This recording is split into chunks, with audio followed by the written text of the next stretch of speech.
Innal hamdalillah nahmaduhu wa nasta'inuhu wa nastaghfiruh wa na'udzu billahi min shururi anfusina wa min sayyiati a'malina.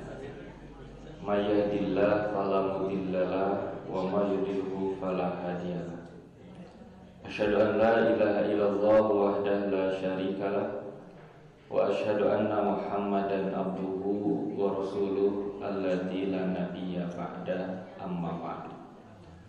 Qala Allah ta'ala fi kitabihil karim, a'udzu billahi minasy syaithanir rajim, yarfa'illahu alladziina amanu walladziina utul ilma darajat. Wa qala Rasulullah sallallahu alaihi wasallam, talabul ilmi faridatun ala kulli muslim. Ikhwati iman, ibu bapak yang sama-sama mengharapkan ridho dan rahmat Allah Subhanahu wa taala. Alhamdulillah atas kudroh dan irodahnya kita diberikan kesempatan untuk tetap beristiqomah menjalankan berbagai macam amal soleh. Di antaranya adalah thalabul ilmi. Mudah-mudahan ini menjadi bagian daripada jalan kehidupan yang lebih berkah bagi kita. Insya Allah untuk materi yang sudah saya siapkan ini diberi judul Khamsu Fawaid li Ma'rifati Dini. Ada 5 keutamaan kita belajar ilmu agama. Di antara ilmu yang hukumnya wajib untuk dipelajari adalah ulumuddin, yaitu ilmu agama. Karena ulumuddin atau ilmu agama adalah ilmu yang tidak hanya menyelamatkan diri seseorang di dunia, tapi juga menyelamatkan diri seseorang di akhirat. Man arada dunya fa'alaihi bil ilmi. Barang siapa yang menginginkan kebaikan di dunia, maka dia perlu ilmu dunia. Wa man arada al-akhirah, barang siapa yang dia menginginkan kebaikan di akhirat, fa'alaihi bil ilmi, maka itu pun butuh ilmu. Wa man aradahuma, dan barang siapa yang menginginkan kebaikan di dunia dan di akhirat, fa'alaihi bil ilmi, maka dia pun perlu memiliki ilmu tentang dunia dan akhirat. Maka dari itu, ikhwati iman rahimakumullah, sebenarnya ada banyak ayat yang menjelaskan di dalam Al-Quran tentang keutamaan-keutamaan ilmu agama. Di antara 5 yang saya catat, yang pertama, keutamaan ilmu itu adalah ilmu akan mengantarkan rasa takut seseorang kepada Allah Subhanahu wa taala. Ini bisa kita lihat di dalam Al-Quran surat Fatir ayat ke-28. Kata Allah, innama yakhsyallaha min ibadihil ulama. Sesungguhnya yang takut kepada Allah di antara hamba-hambaku adalah para ahli ilmu. Nah, ulama itu artinya orang yang memiliki ilmu. Nah, ikhwati iman rahimakumullah, sekarang kita ini tidak kekurangan orang yang berilmu, sangat banyak,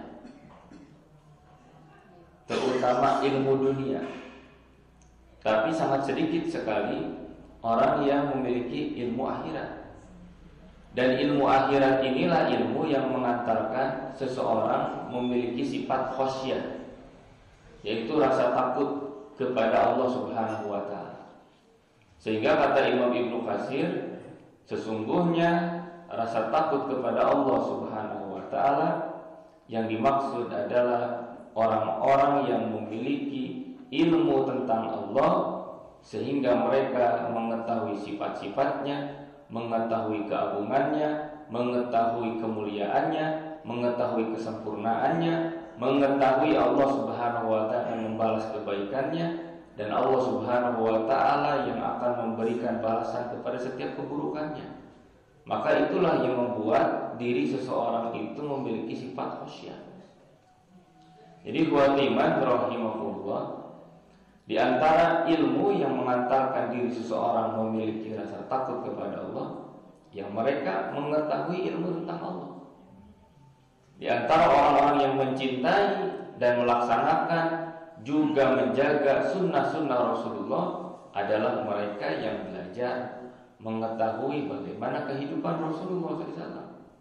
Dan di antara orang-orang yang cinta terhadap Islam, terhadap agamanya adalah orang-orang yang belajar tentang agamanya.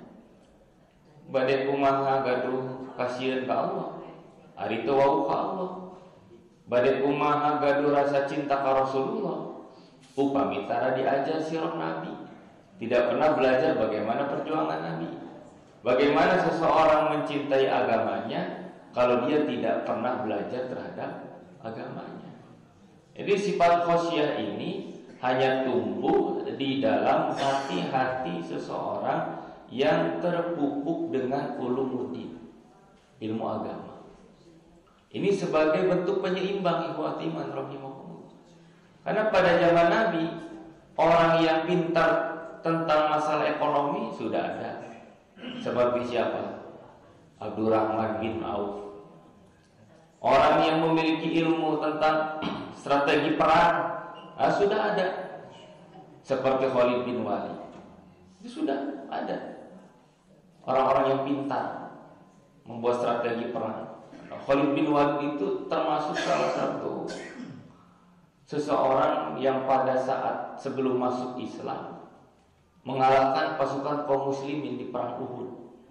Itu karena strategi Khalid bin Walid. Tapi pada saat ilmu yang dia miliki ini tidak dibarengi dengan ilmu yang datang dari Allah. Sehingga seseorang yang hanya memiliki ilmu tentang dunia saja tidak dibarengi dengan ilmu akhirat, itulah digunakan untuk berbagai macam kekufuran. Jadi ilmu akhirat mau Bapak Ibu panjang pengendali setiap diri seseorang. Coba perhatikan sekarang fenomena di media sosial tentang berbagai macam kasus pelecehan. Itu terjadi pada diri orang-orang yang memiliki kaliber ilmu keduniaan yang sangat luar biasa. Contoh, ada seorang rektor UGM, Fakultas Farmasi, bukan rektor, profesor. Itu kan gelar tertinggi di strata akademis, seorang profesor. Tapi sampai berani melakukan pelecehan terhadap 13 mahasiswinya. Apakah karena kekurangan ilmu?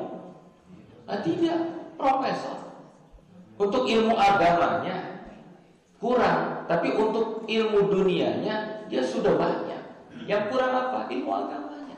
Hilang rasa takut kepada Allah Subhanahu wa taala karena kurang mengenal Allah. Teu apa yang segala perbuatan teh bakal dibalas. Apakah itu perbuatan yang nampak ataupun yang tersembunyi? Karena bagi Allah tidak ada yang nampak, tidak ada yang tersembunyi. Semuanya sama bagi Allah Subhanahu wa taala. Maka ketika setiap orang itu memiliki ilmu agama itulah yang membuat kestabilan di dalam dirinya. Makanya Nabi SAW sering mengingatkan, al-imanu yazidu wa yanqus. Iman dina diri orang teh Bapak Ibu naik turun. Salat tahajud teh semangat unggal penting kan? Harusnya Bu. Aya we bohongna gitu kan ya. Aya we ditinggalkeun anak. Seueur kene ngalaksanakeun atau nepi seueur kene ninggalkeun. Berarti seueur kurang imanna daripada nambahan gitu. Itu bukan tanpa sebab. Ya Pak, urang ge semangat milari nafkah ya merejang risiko ka pamajikan teh semangat unggal bulannya banyak. Harus tuh Pak. Pemajikan kersoleh orang teh hayang mere rada loba gitu. Kerbuan baud mah tetep we da caroge soleh mah ningal istina baud eta nepi kitu. Yazidu wa yanqus, naik turun di dalam beramal itu, termasuk bertolabul ilmi juga, naik turun. Tapi bukan tanpa sebab. Al-imanu yazidu bi talabil ilmi. Iman seseorang itu bertambah karena dia mencari ilmu. Wa yanqusu, dan iman itu berkurang bimaksiatillah, karena bermaksiat kepada Allah. Jadi kamu ngajaga kualitas keimanan di diri orang, Bapak Ibu.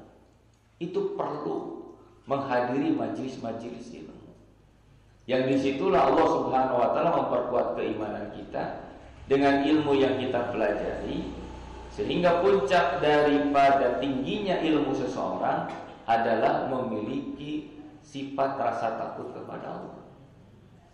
Dan ini tidak hanya dimiliki oleh orang-orang yang memiliki kedudukan tinggi, ya rakyat jelata juga. Contohnya saja pada zaman Umar bin Khattab sebagai khalifah, Umar pernah menceritakan ada seorang pengembala kambing, tapi dia bukan sebagai seorang pemilik, buruh, jadi budak amon.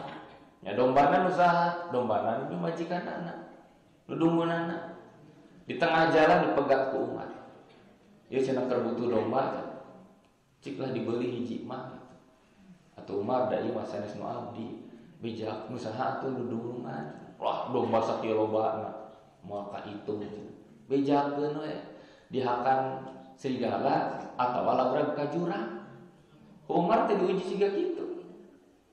Tapi si Ra'iyatul Ghanam ini, pengembala kambing ini menjawab, Aina Allah. Kalau begitu, di mana Allah Subhanahu wa Ta'ala? Nah, mulai jawaban dari seorang hamba Allah Subhanahu wa Ta'ala yang hatinya penuh ilmu, terutama ilmu agama, terutama ilmu tauhid. Kekuatan keimanan dia kepada Allah sangat besar, sehingga dia menjawab, kalau begitu di mana Allah? Itu bagian daripada khosyah, kata Umar. Bagian daripada sifat rasa takut yang harus dimiliki oleh setiap orang, di mana dia mencegah dirinya dari keburukan karena sifat rasa takut dia kepada Allah. Makanya kalau ingin menguji khosyah, rasa takut dalam diri kita ada atau tidak, kita cobaan kesorangan. Maka dia melakukan kemaksiatan atau tidak. Jadi ciri-ciri lemahnya iman seseorang kalau dia melakukan kemaksiatan dalam keadaan menyendiri, dalam keadaan tidak ada siapa-siapa. Dia berani melakukan kemaksiatan dengan begitu bebas, berarti dia sudah menganggap Allah Subhanahu wa Ta'ala tidak memiliki sifat al-basir, maha melihat. Allah Subhanahu wa Ta'ala tidak diakui sebagai Rabb yang memiliki sifat asyahid, yang maha menyaksikan. Ini menganggap Allah Subhanahu wa Ta'ala tidak ada. So, ibu-ibu di dia percaya teu ka bapana Bu? Percaya teu Bu? Sieun teu bapana saling bubu? Atau napi nikah deui? Ka istri anu sanes sieun teu Bu? Ah, teu kedah sieun Bu. Upami urang tos kenal caroge urang soleh mah bade ka mana wae pasti ngajaga dirina. Dalam kudu dijaga ku ibu, riweuh atuh. Laras teu Bu? Indit ka Garut, diudag ka Garut. Indit ka ujung genteng ditinggal ka ujung genteng. Ah, ka mana-mana ditinggal. Kira ge ka warung diudag-udag ka warung. Riweuh Bu. Udah usah dari kira percantan gini yang kacaroge teh. Jadi upami ngaleor ka warung bae ku abi nyuhunkeun nomor HP tukang warung. Bu, tadi nomor HP-na. Teh pangpiedakeun nya caroge lamun macam-macam di warung. Di warung minta nomor kontak. Berangkat ke kantor minta nomor babaturan di kantor. Dijawabkeun nya ka abi lamun caroge abi macam-macam. Kebenaran resep hobi mancing, minta nomor babaturan memancing. Mencari mata-mata di setiap tempat supaya suaminya terhindar dari perselingkuhan. Capek seperti itu. Tidak bisa dijaga oleh ibu. Yang menjaga seorang laki-laki itu tidak berselingkuh atau tidak melakukan perzinahan, ya dirinya sendiri. Karena dia memiliki iman, di mana iman itu membuat dia memiliki rasa takut kepada Allah. Dan iman yang mendatangkan rasa takut adalah iman yang datang dari ilmu. Itu. coba diurang loba pejabat anu korupsi. Kita teh pejabat teh jami bodoh, jami pintar Bu. Jami palintar Bu. Tapi pintar kabali ngerti ya. Banyak ilmu dunia tapi kurang ilmu akhirat. Para ulama menyampaikan maka nabillahi a'rif kana lillahi akhwa. Siapa yang paling mengenal Allah Subhanahu wa taala, dialah orang yang paling takut kepada Allah Subhanahu wa taala. Para ulama mengukurnya, Ibu Bapak, iraha jalmi teh gaduh keimanan anu kuat nyaeta nalika anjeunna nuju nyorangan. Kapan seseorang itu memiliki sifat khosyah yang sangat besar kepada Allah? Ya pada saat dia sendiri. Dan sifat khosyah itu adalah bagian daripada amal hati yang ganjarannya ini sangat besar. Di surat Al-Mulk, innal ladzina yakhshawna rabbahum bil ghaib. Sesungguhnya orang-orang yang memiliki rasa takut kepada Allah yang maha gaib. Jadi teka tinggal, teka dangu, tapi dia tetap memiliki rasa takut kepada Allah yang maha gaib. Lahum magfiratun wa ajrun kabir. Maka bagi orang ini ada magfirah, ampunan dari Allah yang sangat besar, dan juga ada pahala yang sangat agung. Dari sifat khosyah.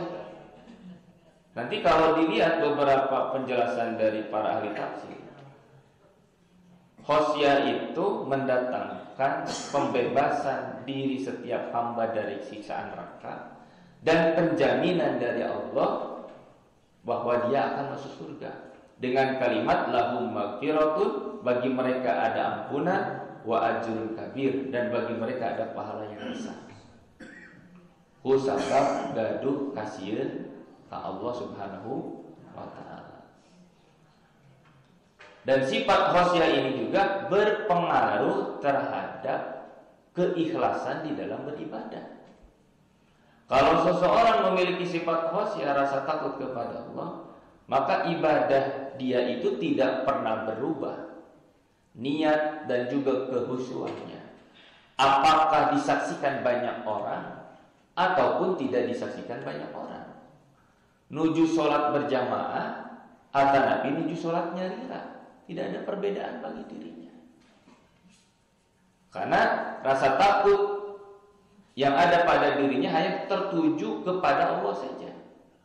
Harapan, niat, maqasid hatinya tidak kepada siapapun, lillahi ta'ala.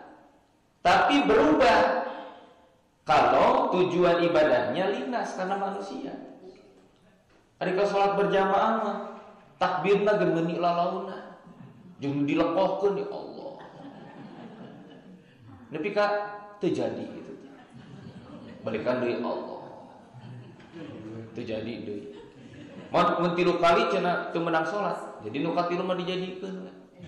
Terus kayak wah, rukuna ge lalauna. Nya sujudna ge lalauna. Ame batur apaleun urang teh apal doa salat tapi kan ditarikeun. Lebih pilih banget.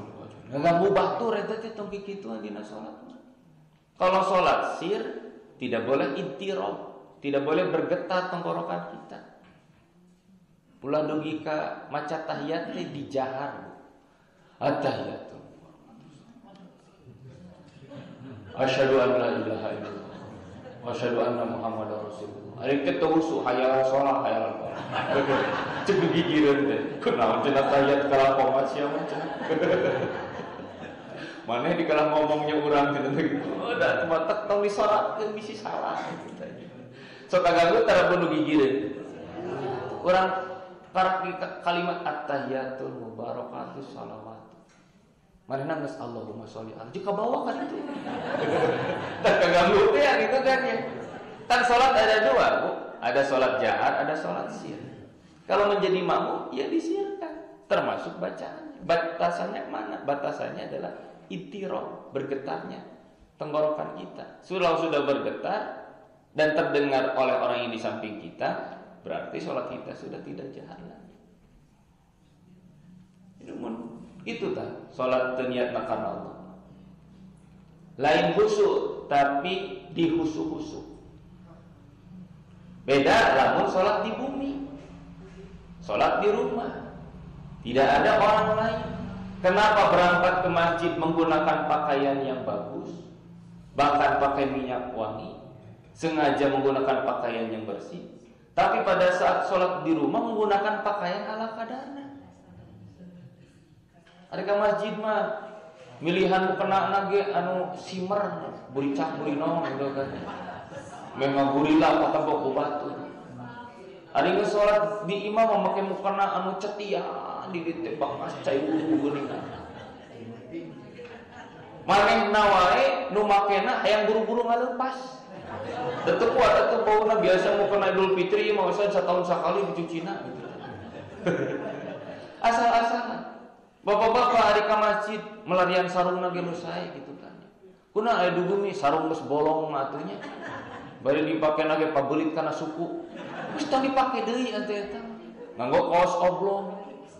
Dina tonggongna teh bolong deh gitu kan. Geus beres salat teh ku pamajikan cik atuh bapak make salat teh mani make kaos oblong. Ujung kaos oblongna teh leuheung menang meuli eta mah kaos oblong ti partai gitu kan. Coblos nomor 1 teh pas coblosna teh bolong di gitu. Aduh Pak, ada ibadah seperti itu tolak ukur jarum hati kita niatnya ikhlas lillahi ta'ala atau tidak. Makanya kalau orang yang memiliki ketulusan di dalam beribadah, memiliki rasa takut di dalam beribadah, itu tidak berbeda apakah dia dalam keadaan sendiri ataupun dalam keadaan berjamaah. Makanya di antara yang dianjurkan oleh para ulama untuk melatih keikhlasan di dalam beribadah, seseorang itu terjaga sholat malamnya. Karena sholat ongi mabu nyalira. Sholat malam, sholat lail itu tidak ada yang berjamaah kecuali sholat tarawih. Itu dilakukan sendiri. Kalau itu terjaga, ciri orang yang memiliki keikhlasan yang luar biasa. Sehingga kamari Ramadan kan ya sholat malam teh dijaga unggal penting kan ku ayana tarawihnya. Kan tanggal 1 Syawal nu enjingna lebaran. Masih bisa sholat malam tidak, Bu? Tanggal 1 Syawal geus mulai eureun eta teh. Ya. Da geus tahajud ieu kamari di bulan Ramadan. Aya di bulan Syawal tinggal istirahat. Urang mah dina ibadah teh sok aya ngarasa jongjon. Geus khatam Quran, tuluy numpang, tuluy ngaliwat, ngarasa geus berhasil, geus moal ngaji deui da kamari geus khatam Quran. Geus jongjon kamari geus tamat aya moal ngaji deui gitu kan.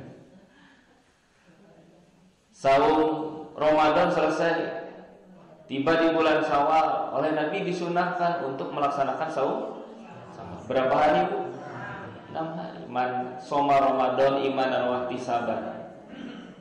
Man soma Ramadana summa itba'hu sitan min Syawali. Barang siapa yang melaksanakan saum Ramadan kemudian diikuti saum 6 hari di bulan Syawal, maka nasya berdahara. Maka itu seolah-olah dia melaksanakan saum selama 1 tahun.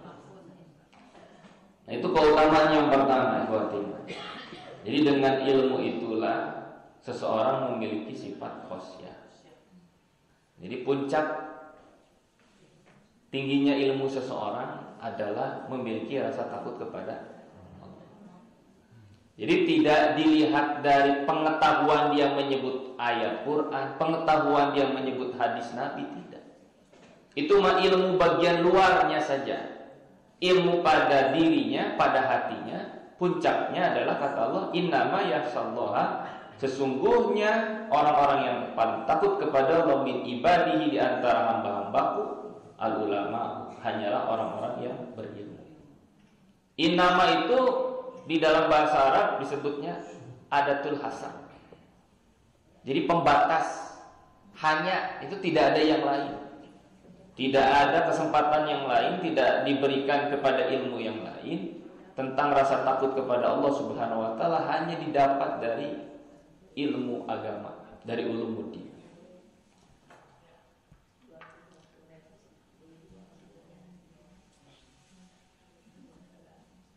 Yang kedua,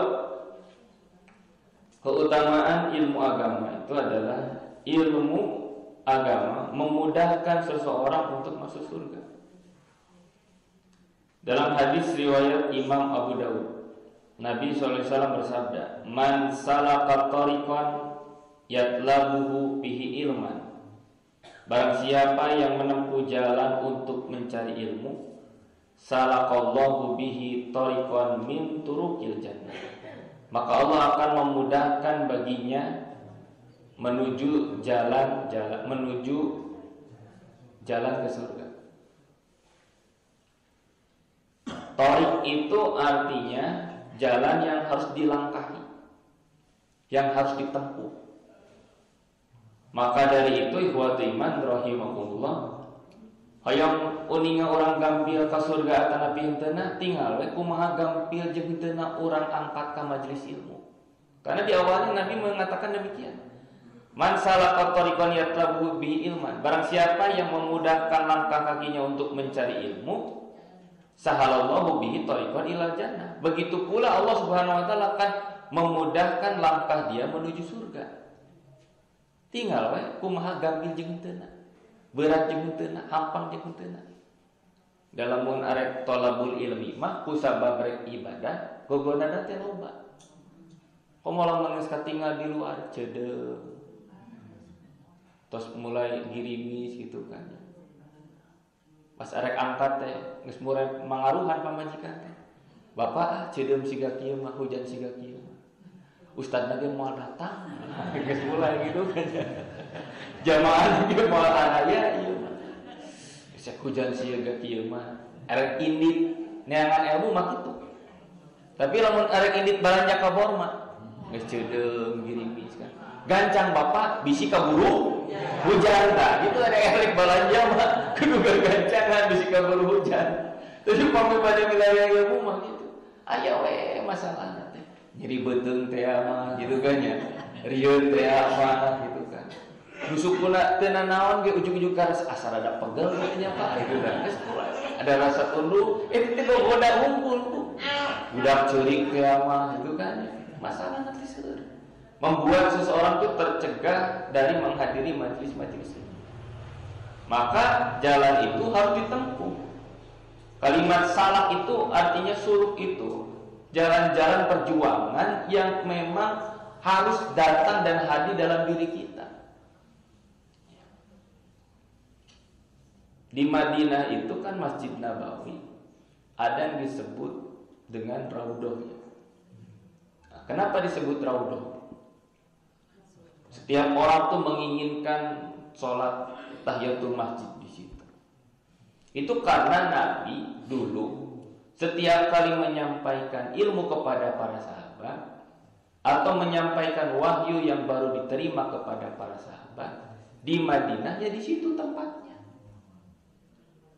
Maka tempat-tempat yang di situ ada penyampaian wahyu, ada penyampaian Quran, ada penyampaian sunnah, ada penyampaian ilmu, itu disebut dengan raudhah.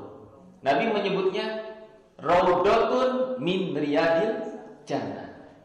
Ini adalah taman di antara taman-taman yang akan mengantarkan kita sampai di taman surga.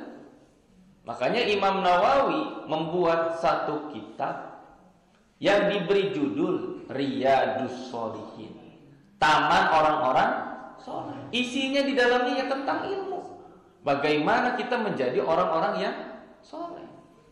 Maka disebutlah sebagai raudhah, karena di situ para sahabat menerima ilmu dari Nabi. Disebutlah sebagai raudhah. Nah, raudhah ini jangan hanya dibuat di masjid, buat juga di rumah ibu, di ruang tamu, mungkin sebagai tempat untuk berdiskusi tentang masalah apa? Tentang masalah ilmu agama. Sok grabu upami jeung bapaknya di bumi lebih banyak berbicara tentang urusan akhirat, hidupnya akan lebih berkah. Jadi sakinah, ketenangan dari Allah itu akan diturunkan ke rumah tersebut. Kan unanmina ketenangan mati mana teh Allah kan huwallazi anzala sakinah. Nu diuruskeun teh masalah salat, nu diuruskeun teh masalah bacaan Quran, nu diuruskeun teh masalah ibadah. Silih ingetan gitu tah. Panginten ibu-ibu di dieu mah tos sarolehnya saum sawal tos bareres kan ya. Nah, bapana teu acan. Sok seueur emutan bapana. Sok atuh bapak bisi bade dibarengan ku mama barengan. Ini nyaroskeun teh urusan masalah puasa. Itunya. Katinggal ku bapana teh, bapana alhamdulillah rajin berjamaah ke masjid. Ibuna oke sok salat di bumi, tapi sok kirang tepat waktu, Pak. Ma atuh mah mumpung di bumi, sok di awal waktu urusan salat nu dicerewaskeun teh. Katinggal jilbabna kirang rapinya, Pak. Ieu mah atuh ti bapak 10 juta cik merek jilbab sing alus gitu. Besok dah Bu. Oh gitu. Cik nu diuruskeun teh urusan akhirat, Bu. Saya kenapa saya kuliah S2 di hukum keluarga? Saya karena ingin menggali tentang bagaimana Rasulullah SAW membina keluarganya itu sampai oleh Allah Subhanahu Wa Taala setiap istrinya ini mendapatkan jaminan surga. Karena cinta di dalam kehidupan rumah tangga itu memiliki 3 tahapan. Yang pertama cinta dalam bentuk mahabbah. Jadi bogoh ka pasangan urang teh ku sabab fisikna. Baheula meureun ningal pamajikan teh ku sabab halisna, rambutna, bibirna, semokna, denokna, montokna meureun kitu. Tapi ayeuna geus nambahan umur, kitu keneh teu Pak. Geus robih gitu kan ya. Berarti cintana leungit atawa nepi aya. Kan barangna ge geus robah berarti cintana ge robah. Kudu ditingkatkeun berarti pada tingkatan cinta yang kedua. Selain daripada mahabbah ada mawaddah. Kalau mawaddah cinta kepada pasangan itu karena melihat sudah banyak pengorbanannya. Nya sok sekali-kali mah ibu-ibu teh ningal caroge teh keur kulem. Komo euy di damel capek. Kagolerna teh teu dina kasur, dina tihang kursi di tengah imah. Pan rada ngandega kitunya. Bari calawak teh ngorok itu kan ya. Indah teh bu caroge ibu pamit itu.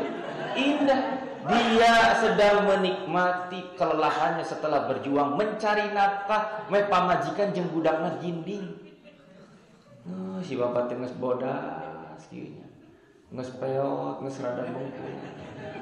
Tapi ieu teh kabeh sesa pengorbanan manehna merjuangkeun keluarga. Ibu teh nambah ka cinta ka caroge teh karena cinta dilihat sebab pengorbanan seorang suami itu mawaddah.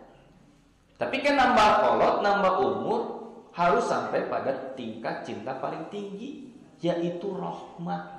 Mencintai pasangan karena ingin sama-sama hidup kembali berumah tangga di surga Allah. Surat Az-Zukhruf ayat 70. Udkhulul jannah antum wa azwajukum tuhbarun. Silakan kamu masuk surga, bawa istri-istrimu dalam keadaan berbahagia di dalamnya. Dalam tos cinta paling tinggi mah nu diobrolkeun teh urusan akhirat Bu Haji. Ulah hayu wae geus umuran nu diobrolkeun teh masalah duit. Duit mah teu kudu diobrolkeun. Nu aya beakeun, nu eueuh teangan geus kitu. Ayo didiskusikeun duit geus saeutik keuleung lamun loba. Nyamunya tong loba ngahayang geus urusan dunia mah Pak, kumahanya lamun urang ganti mobilnya anu rada halus gitu kan. Da asa geus teu model mobil bapak teh. Kumahanya lamun ganti imahnya. Yeuh, Bu, tong loba nyarita gonta-ganti ka salaki. Ke bisi ditembalan, kumahanya lamun ganti pamajikan. Gitu kan. Ayo bae paling gonta-ganti wae. Bisi ditembalan gitu. Kumahanya lamun ganti pamajikan. Tapi buat iman rahimakumullah, makanya termasuk menghadiri majelis-majelis ilmu itu diajak. Dulu saya pernah pertama kali ke Bandung Bu tahun 2010. Di antara tujuan saya ingin mulazamah bergaul dengan ahlul ilmi, dengan Al Ustaz Usman Solehuddin. Abi teh hoyong ngaos ka Gumuruh ka ditu. Di Ciganitri teh da kapungkur manghinapna di Staipi di dinya. nganggo sepeda kan itu. Ya yang ngos di ditu sama satu wawan di gumur. Tapi saur ustaz teh, antum lamun keur kuliah wayahna teu teuing di gumur, tapi pami ngos di dieu mah sok wae. Jadi ku ustaz teh fokus piwarang sok wae di kampus itu kuliah. Ulah dugi ka jadwal kegiatan di kampus, kaganggu ku ngaji di umuruhkeun mun aya waktu ka dieu. Tah aya di antara waktu nu kuabi teu ditinggalkeun teh ngaos dinten Ahad di Masjid Pindan. Duh abi paling kabita teh baheula keur bujangan lamun ningali istri sareng carogena angkat nganggo motor sasarangan ka ditunya turun teh. Bari jalan kan seueur tukang dagangnya kan bari balanja ge biasa ya istri mah nya gitu kan. Sagara diarad kan gitu kan ya. Ke pas ngajina tunduk gitu kan. Da capek balanja kan ke mantagna merek balanja balikna. Katinggal duaan gitu ya Allah ceuk teh hayang ta rumah tangga teh siga kieu. Salaki jeung pamajikan teh resep ngemu gitu kan. Nu turun tina mobil gitu kan nu mau budak. Bari kan di ditu mah nya tiis gitu tanya. Entar buat tegadu waktu kanggo ngaos ka piade makan berjadwal kan bentrok. Jadi dinya makan sareng Ustaz Usman. Nah, ikhwati man rahimakumullah. Itu yang utamaan yang kedua.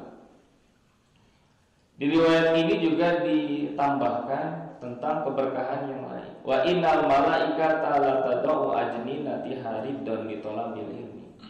Karena sesungguhnya malaikat meletakkan sayapnya sebagai tanda ridho kepada penuntut ilmu.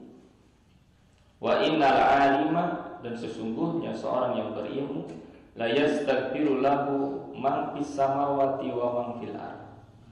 Dia adalah orang yang dimintai ampun oleh penduduk langit dan penduduk bumi. Walahitanu fi jawfil ma'i, sampai ikan-ikan yang berada di dalam kedalaman lautan itu memohon ampun untuk dosa-dosa orang alim, untuk dosa-dosa orang yang belajar ilmu. Wa inna fadlal alim 'alal 'abid, sesungguhnya keutamaan orang yang berilmu di atas keutamaan orang yang ahli ibadah. Ini ada perbandingan antara ahli ilmu dengan ahli ibadah. Qalqadil qamar lailatal badri ala sairil khawakib, perbandingannya seperti bulan purnama di malam badar di antara bintang-bintang yang lain. Ya maksudnya di sini Nabi membuat perbandingan antara ahli ilmu dengan ahli ibadah, ya lebih utama ahli ilmu. Lebih utama lagi kalau ahli ilmu yang juga ahli ibadah. Ini sebagai peringatan bahwa beribadah yang perlu kepada ilmu. Tidak bisa kita kemudian taat beribadah kepada Allah Subhanahu wa taala tanpa dasar ilmu. Kalau beribadah tanpa dasar ilmu, maka yang keluar adalah ibadah-ibadah yang tidak sesuai dengan ilmu. Tidak sesuai dengan Quran, tidak sesuai dengan sunnah. Ibadah nanti kahayang sorangan lagi gitu tanya. Diukur oleh rasa dan pikirannya, tidak diukur oleh dalil. Wa innal ulama, sesungguhnya seorang ahli ilmu warasatul anbiya, dialah orang-orang yang mendapatkan warisan dari para nabi. Wa innal anbiya lam yurisu dinaran wala dirhaman, karena sesungguhnya nabi meninggal tidak mewariskan dinar dan dirham. Ini harus jadi catatan sejarah ya. Badai dibuka dina buku sirah nu mana wae tidak akan pernah menemukan harta warisan nabi itu apa yang dibagikan kepada istri-istrinya sekalipun. Selain daripada yang Nabi wariskan adalah ilmu kepada mereka. Tidak mewariskan dinar dan dirham. Wa rasul ilma paman akhada bi khaddi. Barang siapa yang mengambil bagian daripada warisan ilmu yang Nabi tinggalkan, akhadha bi haddin, maka dia mengambil sesuatu keberuntungan yang paling besar. Kata Ali bin Abi Thalib, keutamaan ilmu, keutamaan warisan ilmu dibandingkan dengan harta. Kalau warisan ilmu itu tidak membuat ahli waris bermusuhan, tapi warisan harta bisa membuat ahli waris saling bermusuhan. Coba lamun bapana ya, kiai ajengan, barudakna parbut kitab tarabu. Nu ditinggalkeun ieu kitab tafsir, ieu kitab tauhid, ieu kitab akhlak, ieu kitab Siro tidak ahli ilmu. Tadi diperbutkan aku sana dibagikan mau kepada keluarganya ataupun kepada jamaahnya diberikan ilmu itu, diestafetkan. Tapi kalau warisan harta, Quran lidzakari hadil unsayain, laki-laki mendapatkan 2 bagian, perempuan mendapatkan 1. Mulai istri nu kurang iman, perempuan yang kurang iman protes, "Kang aku orang lebih bagian hiji, ayo laki menang bagian 2." Itu jadi masalah kan seperti itu. Kalau warisan harta. Kata Ali bin Abi Thalib, kalau ilmu itu dibagikan, maka akan bertambah bagi dirinya. Tapi kalau harta itu dibagikan, akan semakin berkurang. Ilmu itu akan menjaga pemiliknya, sementara harta harus dijaga oleh dirinya. Ilmu itu akan menjadi syafaat pada hari kiamat, pertolongan bagi dirinya, sementara harta itu akan menjadi musibah bagi dirinya. Khawatiman, ilmu adalah warisan para nabi, sedangkan harta warisan Qarun dan Fir'aun. Makanya harta mah dugika diturunkan ilmu khusus untuk mengatur pembagiannya disebut dengan ilmu paraid. Karena sudah dari dulu harta itu bisa menjadi sumber perpecahan antar keluarga. Sekalipun mereka memiliki hubungan nasab, hubungan darah, hubungan daging, hubungan kekeluargaan yang dekat, sering terjadi pembagian berbeda, sering terjadi pembagian yang tidak diterima, tidak merasa adil. Akhirnya hubungan kekerabatan, tali silaturahmi itu terputus karena masalah pembagian harta. Akhirnya diturunkan ilmu waris sebagai ilmu yang akan mengatur bagaimana pembagian harta itu secara adil. Maka dari itu ikhwatul iman rahimakumullah, kalau kita ingin mendapatkan warisan dari para nabi, ya kita harus rajin menghadiri majlis-majlis ilmu. Selain daripada warisan ilmu, surga pun itu adalah bagian daripada yang Allah menyebutnya sebagai warisan. Coba di surah Al-Mu'minun kan ada, alladzi yarisuna firdaus, yaitu mereka yang mendapatkan warisan surga Firdaus. Siapa yang mendapatkan warisan surga Firdaus disebut amal-amal. Di antaranya orang yang sholat khusyuk, orang yang menjaga perbuatan dari perbuatan sia-sia, orang yang mengeluarkan zakat, menjaga kehormatan pancinya, menjaga sholat-sholat sunatnya, menjaga amanah, menjaga janji. Ulaika humul warisun alladzina yarisul firdaus hum fiha khalidun. Mereka orang yang mendapatkan warisan surga Firdaus. Nah, kalau warisan surga atau warisan ilmu itu tidak ditentukan ahli warisnya seperti ahli waris harta. Kalau harta maka harus ada hubungan nasab atau hubungan pernikahan. Kalau warisan ilmu dari para nabi tidak terbatas. Mau itu anak nabi, keluarga nabi, umat nabi, semuanya mendapatkan bagian. Jadi untuk Rasulullah tanya Nabi Muhammad pun tanya ieu teh wahyu teh kumargi dipasikeun ka abdi, janten ku abdi dibagikan ka istri abdi we unggul. Kamurang kali abdi we unggul tidak kan? Nabi menyampaikan seluruh warisan ilmu itu kepada umatnya dibagikan secara adil. Namun ketika orang tidak mengetahui dan memahami keutamaan ilmu yang diwariskan oleh para nabi, jarang sekali orang yang berebut untuk mendatangi warisan-warisan yang nabi sedang bagikan. Tapi begini Bu, ada di antara catatan seorang ahli ilmu ya tentang kenapa ketika orang-orang datang ke raudhah itu lulumpatan dugi ka hayang pada deket-deket gitu tanya. Kan karpetnya teh warna hijaunya punya katanya. Sampai setiap orang tuh ingin berjubel dekat dengan Rasulullah. Dulu pada zaman sahabat pun begitu. Tapi memang tujuannya karena mereka akan mendapatkan warisan ilmu dari Nabi. Ingin mendapatkan ilmu itu di barisan yang paling depan. Buru-buru gitu. Cik cobi ayeuna upami pengajian. Aya teh nu buru-buru ka hareup ka dieu. Nu aya di tukang-tukang aya. Nu tukang cenah ka hareup teh hareup gitu kan ya. Padahal mau membangun pembagian waris. Da kusabab warisan ilmu mah gitu kan. Kahartina ku jalmi-jalmi nu iman mungkul. Mantapna upami pengajian teh nya punten kadang upami ketinggal ustadznya kurang sohor, kurang populer gitu kan ya. Orang itu malas mendatanginya. Entah mencari ilmunya karena siapa. Gitu. Selanjutnya, keutamaan ilmu yang ketiga. Ilmu itu menjadi ciri seseorang dikehendaki banyak kebaikan oleh Allah.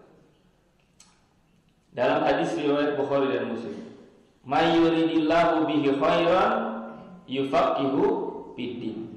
Barang siapa yang Allah kehendaki dirinya mendapatkan seluruh kebaikan, yufaqihu fiddin, maka Allah Subhanahu wa taala akan memberikan kepakihan terhadap agama. Jadi kata Nabi, kalau ingin melihat orang itu diberikan kehendak kebaikan yang banyak oleh Allah Subhanahu wa taala, lihatlah bagaimana dia berusaha untuk memahami agama yang dia ada, yang dia pelajari. Salatnya diajar deui, saumna diajar deui, gitu kan ya. Terus belajar untuk semakin menjadi baik. Upami misal Ustaz Kiai Haji Kim Sodikin mah tahsinul ibadah. Orang pakih itu orang yang berusaha ngaberesan ibadah, berusaha untuk asobas sunnah, kesesuaian dengan sunnah Nabi SAW. Terus dipelajari oleh dirinya. Bagaimana gerakan sholat yang baik, dari mulai takbir, ruku, nakumaha Nabi, sujudnya bagaimana. Ibadah hajinya juga dipelajari, bagaimana sesuai dengan sunnah Rasul. Umrohnya juga begitu. Seluruh aspek kehidupannya dipelajari, sesuai tidak dengan kehidupan yang dijalani oleh Rasulullah SAW. Jadi kalimat pakih di sini berusaha untuk pakih, berusaha untuk memahami. Tidak hanya ahli fikih, Bu, orang yang bisa mengeluarkan fatwa dari permasalahan agama yang disodorkan, tidak. Orang yang belajar. Yang keempat, ilmu menjadi amal jariyah. Ini keutamaan yang keempat, yang pahalanya terus-menerus dialirkan walaupun dia sudah meninggal dunia. Ini riwayat yang masyhur dari sahabat Abu Hurairah dan Muslim. Idza matal insan in qata'a anhu amaluhu. Jika seorang manusia itu wafat, maka terputus amalnya illa min salasin, kecuali 3. Min shadaqatin jariyatin, yaitu sedekah jariah, au ilmin yantafa'u bihi, atau ilmu yang bermanfaat, au waladin sholihin yad'ulah, atau dia memiliki anak yang soleh yang mendoakan dirinya. Jadi di antara 3 pintu jariah, jariah itu pahala yang terus mengalir walaupun kita sudah wafat. Salah satunya yang disebut oleh Nabi adalah ilmin yuntafa'u bihi, ilmu yang bermanfaat. Tidak hanya bermanfaat untuk dirinya, juga bermanfaat untuk orang lain. Bilih gaduh incu di bumi, tanapi gaduh murang kali. Bisa ngaji nate apal abatasa dibikin ka huruf ya nu jumlahna 28. Eta teh apal tininina diajarkeun. Eta budak lamun engke nambah umur bisa ngaji, nepi ka bisa maca Quran. Ku sabab jasa nini, nah nepikeun ka budak eta jadi nini deui, tiap maca Quran pahalana dialirkeun ka saha? Ka ninina. Terus aya dieu terus janten nini. Nah, incu teh ajarkeun eta, Bu nya. Nya atuh teu tiasa ngajar Iqra ge ajarkeun Al-Fatihah, surat-surat nu parondok. Ke tiap budak maca Fatihah teh pahala jariyana teh selain diantarkeun ka indung jeung bapana, diantarkeun oge ka nini jeung akina. Ada pahala jariyah. Terus kalau dia mengajarkan lagi terus mendapatkan pahala. Hayu we di zaman batu nepikeun ka aya zaman gehu nu diajarkeun teh. Pok ame-ame we belalang kupu-kupu. Gitu kan. Eta naon deui nya? Ajarkeun budak teh. Oh nya. Balon ku adang eta nu paling populer. Nang ning nang di mana-mana. Jika orang jadi orok baheula kitu urang nang ning nang cik itu bacakeun Fatihah itu kan. Hafalan surat-surat pendek. Karena anak itu sudah mereka. Dulu saya pernah punya DVD ya, dulu zaman DVD, punya bukunya juga. Jadi ada seorang anak namanya tuh Husain Toba-Tobai. Seumur 2 tahun geus hafal Quran. Tapi belum bisa baca. Hafalnya kapan? Ternyata setelah diriset, dianalisa, ibunya dalam usia kandungan di dalam rahimnya itu biasa membaca Quran, sering menghatamkan Quran. Jadi memori anak itu sudah bekerja kan, sudah menyimpan. Jadi kalau ditanya, coba sebutkan ayat tentang buah-buahan disebut gitu. Ayat tentang binatang di dalam Al-Quran disebut. Itu jadi ilmu jariah, pahala yang terus mengalir. Yang terakhir, yang kelima, ilmu menghidupkan hati yang mati sebagaimana hujan menyuburkan tanah yang tandus. Ini riwayat yang sahih dari Abu Musa. Kata Nabi itu sering ya membuat tamsil, perumpamaan di dalam mengajar para sahabatnya. Dan tamsil ini juga ilmu yang ada di dalam Al-Quran. Biasanya kalimat tamsil itu diawali dengan kata masalul ladzi. Contoh ya, orang yang berinfak kan di surat Al-Baqarah 261, masalul ladzina yunfikuna amwalahum fisabilillah kamasali habbah. Perumpamaan orang yang menginfakkan hartanya di jalan Allah seperti menanam sebutir biji. Ambatat sab'a sanabila, sebutir biji itu keluar 7 cabang. Min kulli sumbulatin mi'atu habba. Setiap cabangnya itu keluar 100 biji. Itu perumpamaan seorang petani yang menanam sebutir biji. Itu perumpamaan orang yang bersedekah, supaya lebih mudah dipahami. Dan Nabi SAW mengumpamakan ilmu yang turun dari Allah dalam bentuk wahyu Al-Quran dan Sunnah. Itu perumpamaannya masaluma ba'asaniyallahu bihi minal huda wal ilmi kamasalil ghaisil kasir. Pemisalan petunjuk dan ilmu yang Allah Subhanahu wa taala menurunkannya melalui cara mengutusku, kamasalil ghaisil kasir, itu bagaikan hujan yang turun dengan lebat. Ini turun wahyu diumpamakan dengan turun hujan. Yang pertama, asoba ardon, air itu kemudian menimpa tanah. Tanah yang ditimpa itu diibaratkan diri kita, diibaratkan hati kita.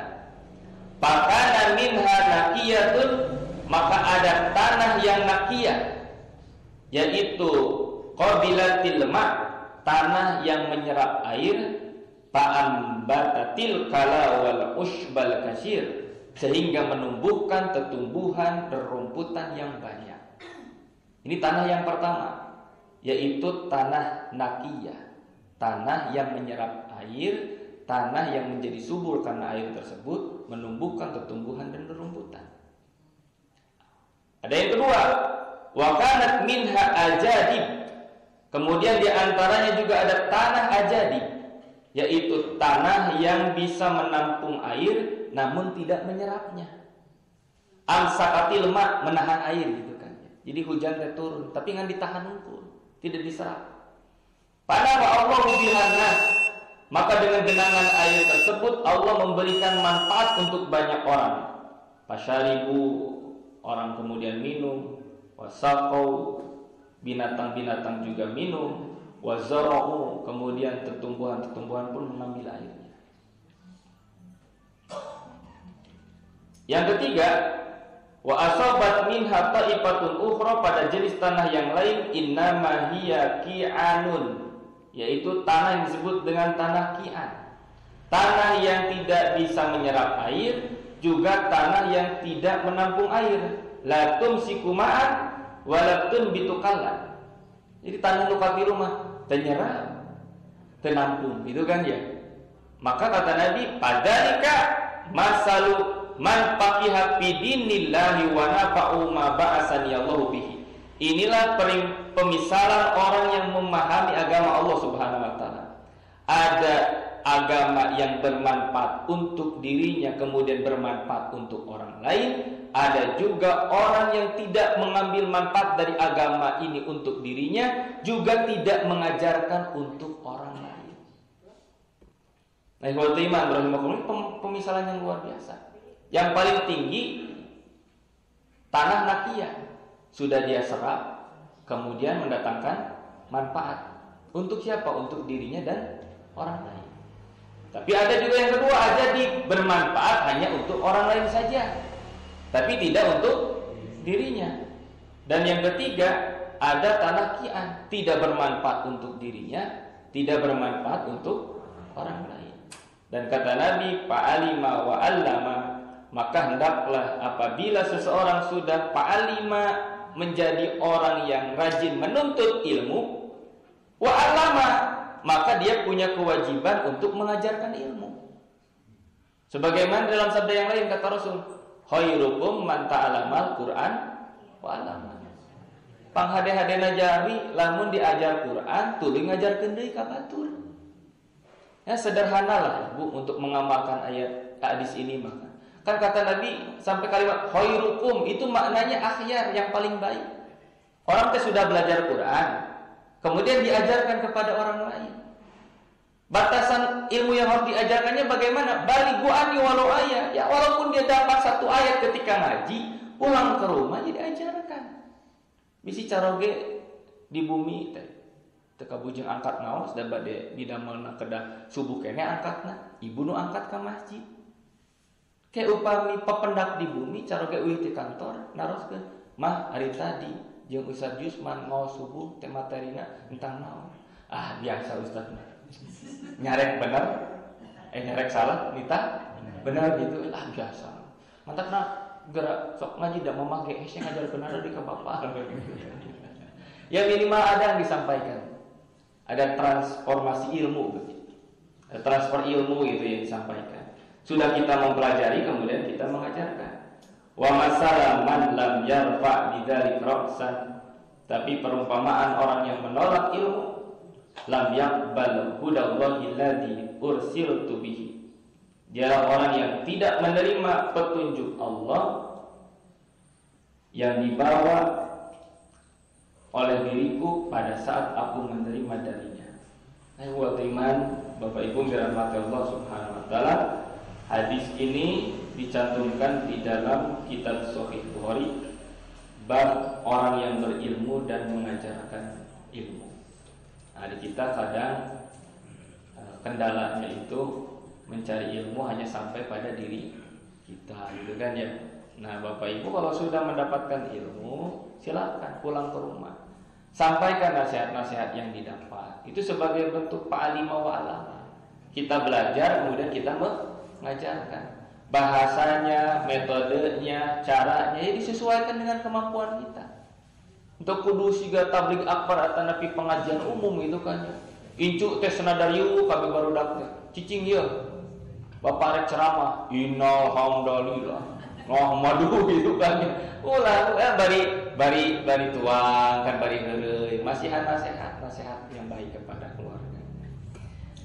Iman, Bapak Ibu dirahmati Allah Subhanahu wa taala, itulah yang bisa disampaikan, mudah-mudahan menjadi ilmu nafi'an wa amalan mutaqabbalan. Aqulu qouli hadza wa astaghfirullah li wa lakum. Assalamualaikum warahmatullahi wabarakatuh.